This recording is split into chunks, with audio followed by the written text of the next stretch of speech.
It could be stressful in so many different ways. If you're looking at, joy and peace and love, we tend to think about family during those times, and we tend to think about our children. And so for people who maybe don't have children, maybe aren't as close to their family, estranged from their family, or were very close from their family but have lost many of the loved ones over the years, it doesn't really conjure up the feelings of joy that they're expecting.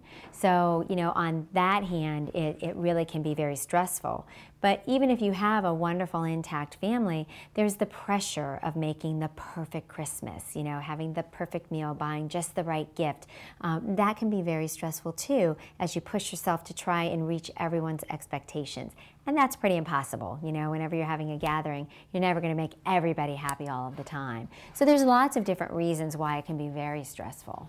It can come a little bit from the outside, as your children are asking for things maybe that you can't afford, or you want to buy things for your children, but you're looking at your neighbors or friends or other family members that are really going way overboard with their kids and feeling that stress of, oh my gosh, are my children going to think, that I don't love them because I'm not buying them? And then there's the pressure of the, Santa Claus, and only good girls and boys get really good gifts. And so if my children don't get amazing gifts, from me, from Santa, from everyone else, does that mean that my child's going to think they're a bad child?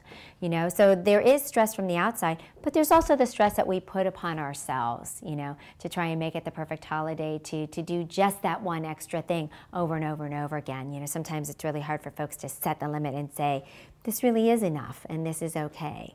I think people need to really think very carefully about this ahead of time and say, what really is my limit? Whether that's my financial limit of what I can afford to buy, whether it's the limit on how grand do I feel like I need to make the Christmas season, do I run my child to every gingerbread workshop or this, every single sort of celebration really can become overwhelming for all of us. So I think setting your limits in many different ways is a really good idea. And then that takes the pressure off and allows you to enjoy the holidays a bit more. I think people taking a step back, it's a lot easier if you can step out of the situation a little bit and say, what really is meaningful about this season for me? What is this season really about?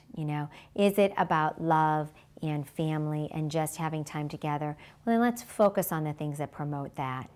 Is it about really giving gifts, or is it really about just giving of yourself and having some time and doing something wonderful together, so that you can kind of get out of that realm about, it's all go, go, go, and it's all about getting the best, the best, the best, and the most expensive. So just taking a step back and saying, what really does this holiday mean to me, and what does it mean to my loved ones, and how can I now do a couple of things that really are meaningful for us instead of buying into all of the marketing around it.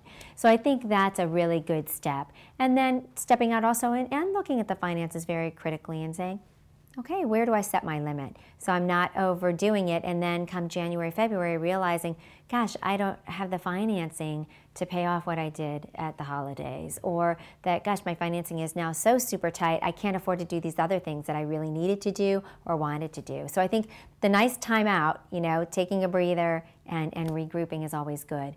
And I think, talking to a professional about it, if you're really, really overwhelmed, if you're feeling profound sadness, if you don't have the energy to get through the day or do the things you enjoy, coming in to see your family doctor or a therapist if you're somebody who has had therapy or has a connection to a therapist, using those sorts of resources to help yourself sort your way through it.